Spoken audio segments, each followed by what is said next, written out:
You are welcome. My son, on the shrine of you are welcome. I don't know if you two are very busy. No, you can write, you can proceed. Ezimo, I don't know. I've been so worried. And this thing has been bothering me. My husband is making so much money. But I'm not seeing this money. He's not bringing the money. So I don't know what he uses his money to do. Please just help me and find out. I want to know what my husband is using his money to do. Yeah, he's making money. Okay, if you are making people's wife, your husband, chasing woman, No, he's not even checking. drinking. No.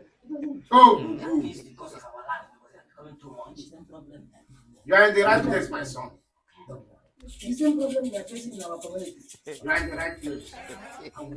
My son, I have had you. But before I proceed, you have to drop out from Your husband has a deal with his money. Is what I will try to do to restore your home to make you happy. What can I do? Oh, boo boo. No, what's the time, man? I will make you happy. I will restore your home. Don't worry about that.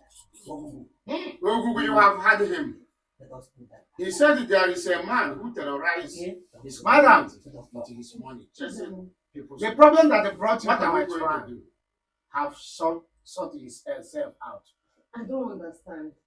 He said he's going to restore your home and make you happy. I found how I go away. Yeah. So I should go with Yes, you. Go with let's, him. let's get to aside. We'll get to That is aside. what Ogubu said. Okay, Zemo, thank you so much. Just go and enjoy. Not yet.